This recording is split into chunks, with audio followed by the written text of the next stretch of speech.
taking care of business every day, taking care of business every way. Welcome back.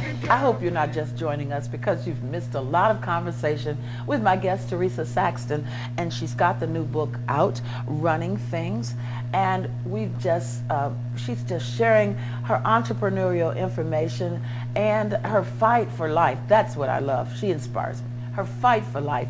And Teresa, tell me this. In the book, I've noticed that you have a chapter on who's minding the store, or who's running the store. And that's a deep subject. Tell us about that. Well, Who's Running the Store Made in Korea is talking about the Asian infiltration of the black beauty industry.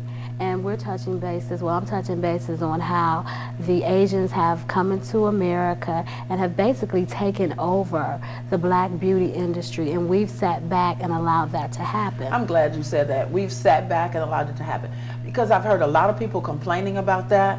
But they come into America because it's of the land of opportunity, right? And so if we're sitting there allowing them to do this, now how do they do it?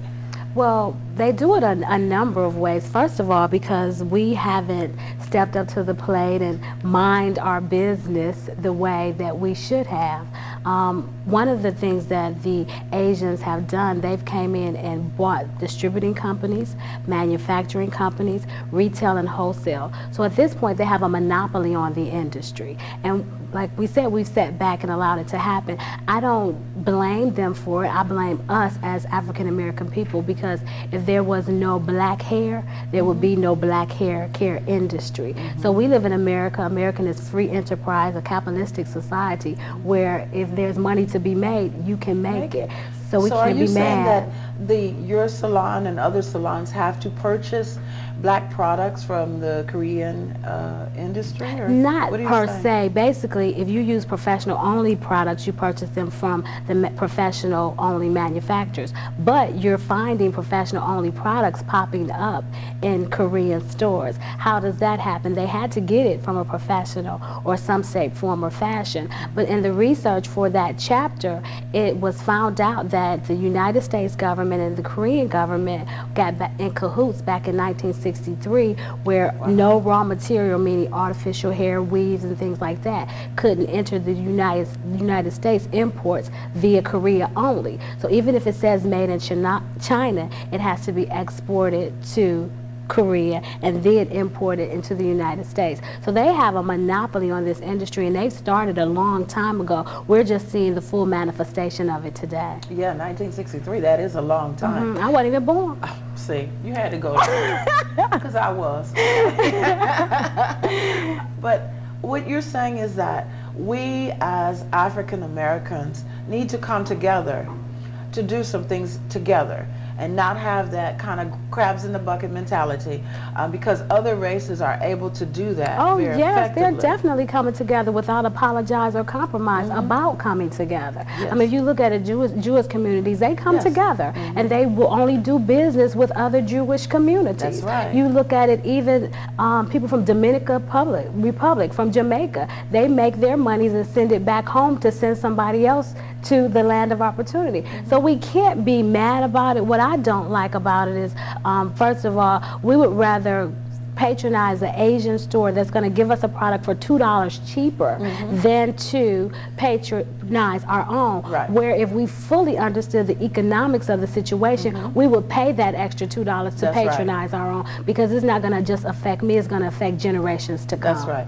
And then we also don't understand the economics of it, as you said, that you have to pay a little bit more for it based on the fact that you don't have that base that the other folks have, because they're buying it in bulk. And I try to explain that to our clients. They'll come in and they'll say, well, I seen this Talia YG product at the Asian store for $6, and you're selling it for $8. Okay, I'm paying $6 for it. So for me to make a profit, I have to sell it for $8. Well, they have 13 stores, and they bring their money together and they buy it in bulk. They buy a whole truckload of it, so they're getting it for $2 a bottle. So that makes a difference. So if we could come together, I don't know what the solution is, but we definitely have to come together for the economic wealth of Black America. And then I see here in front of me, I have a flyer here for Black History Month where you are coming together.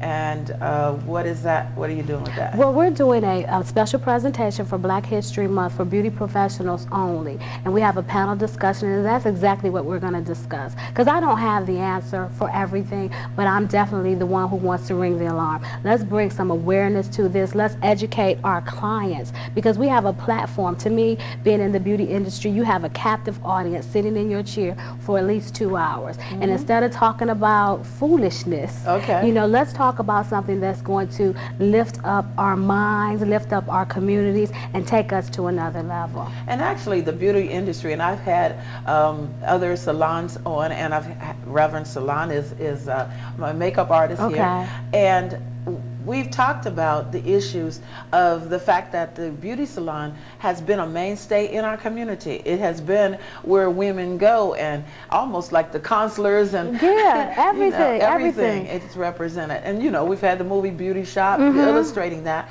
So why not utilize it as an educational tool? And that would, the name of the conference on, I think it's Monday the 26th, it'll be at Mimi's Hair Heaven and Spa, is rekindling the spirit of Madam C.J. Walker.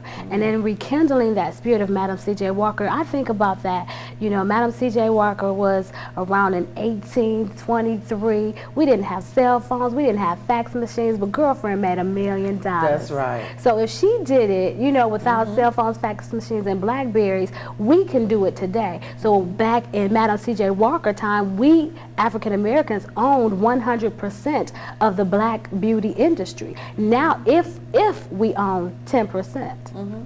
And as George Fraser says, and we usually can't write the check. We're consumers, but we can't write the check. That's the bottom line. So it's really important that we learn how to do what we do and do it effectively so we can write the check. Right, because money is power. That's right, yeah. And even biblically, I learned that it said money answers all things. So it's nothing wrong with it. It's simply how do you use it. And we as a community should be coming together to use it effectively and not just be consumers. Right. So if someone is inspired to start their own business and they don't quite know what or how, what tip can you give them, just a quick tip to tease them? Well, if you want to start your own business, first of all, you have to have a thought and to think the whole process through of what is it that I want to do. Like I say, when a lot of people have vision, they say, I want to do this because you're doing it and it looks easy. Or I want to do it because I can make a lot of money. Before the money ever comes, you will stop doing it. So I always say the vision will be tested for authenticity. And what I mean by that is that a true vision is something that's inside of you that you really want to do, or are you chasing a dollar? Because if you're chasing a dollar, it'll change. Today I'm selling real estate. Tomorrow I'm planting flowers. The next day I'm doing something else. So is it true to who you are? What are your aspirations? What's next for Teresa? Well, what's next for me is to get Inspire Me Incorporated really off the ground as far as with the speaking engagements and the workshops and the seminars, and just being the best mother, wife, entrepreneur that I can be. Okay. And travel is part of that? Of course. Yes. Of course. I would love to travel like we talked about. I want to go to Africa, Asia, Tokyo, Mexico, everywhere. And people don't understand the real importance of that, because with our children living in the community, and we're trying to cause them to dream big, and we're trying to get them to see how the world works, but if they are only in the Cleveland or Cuyahoga County area and never get a chance to get out there, then their vision isn't expanded, their imagination doesn't grow, you know? That's so true. It's really important that we expose our children to as much of the world as possible so that they can see the possibilities. The possibilities. Even if you can't physically go, looking at books and magazines and dreaming about being there will definitely brighten your, broaden your horizons and let you know that it's possible, you can go. Because I think a lot of time in the African American community, we think that we don't deserve it. We think that it's unobtainable for us. So excellence is obtainable. It is. It's necessary.